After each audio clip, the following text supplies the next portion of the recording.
খাদ্যপ্রেমিকদের কাছে জিভে জল আনা খাবারের তালিকায় শীর্ষে পিৎজা থাকবে না তা কি হতে পারে? 6 ইঞ্চি বলুন আর 12 ইঞ্চি বলুন না কেন, খেতে গেলে পুরোটাই সাবার করা কয়েক মিনিটের ব্যাপার মাত্র। নানা প্রকারের সবজি, মাংস আর গলে যাওয়া পনিরগুলো দেখে যিনি আকর্ষণ পান না তার জন্য সকলের সমবেদনা ছাড়া আর কিই বা থাকতে পারে। তবে এত পছন্দনীয়, এত মুখরোচক, এত আকর্ষণীয় খাবারটির শুরুর কথা জানেন কি?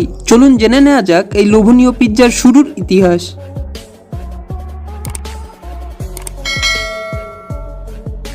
600 খ্রিস্টাব্দে গ্রিক উপনিবেশ গড়ে ওঠে ইতালির নেপলস শহরে। এই নেপলস স্বাধীন একটি রাজ্য, কিন্তু এখানকার মানুষগুলো খুব গরিব হওয়ায় শহরের কুখ্যাতিও কম ছিল না। এখানকার জনগণের বেশিরভাগ সময়ই কাটতো বাইরে বাইরে কাজ করে, ঘরে থাকার ফুসরত হতো না। তাই তাদের বাসাগুলোও ছিল কোনো রকমে এক রুমের আদলে। তো তাদের খাবার জন্য এমন কিছু প্রয়োজন ছিল যা কম খরচে দ্রুত খাওয়া যায়।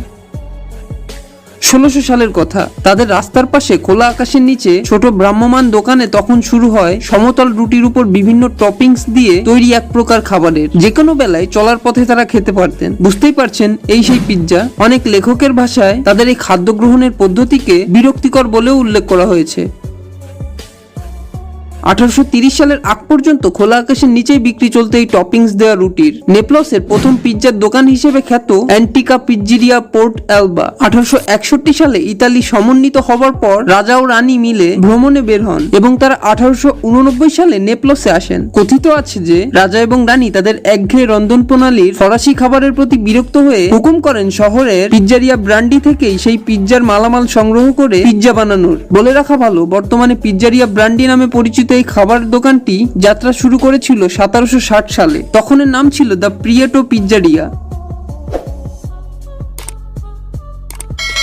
1861 সালে রানীর অনুমোদন সত্ত্বেও 19বিংশ শতকের শেষের দিকে গিয়ে নেপলসের বাইরে এই পিৎজার পরিচিতি পেয়েছিল। তখন অনেক ইতালিয়ান ব্যক্তিবর্গ ব্যবসায়ের উদ্দেশ্যে আমেরিকায় যাত্রা করেছিলেন এবং তাদের সাথে ছিল সেই পিৎজার রন্ধন প্রণালী এবং সুস্বাদ। এক সাগর পাড়ি দিয়ে এই পিৎজা নেপলস শহর থেকে চলে যায় যুক্তরাষ্ট্রের নিউ ইয়র্কে। নেপলসের মানুষেরা সেখানে কারখানায় কাজ করতে গিয়েছিলেন। তাদের সত্যিকার অর্থে পিৎজা বা রান্নাবান্না নিয়ে জীবিকা গড়ার উদ্দেশ্য ছিল না, কিন্তু তাদের মাধ্যমেই খুব কম সময়ে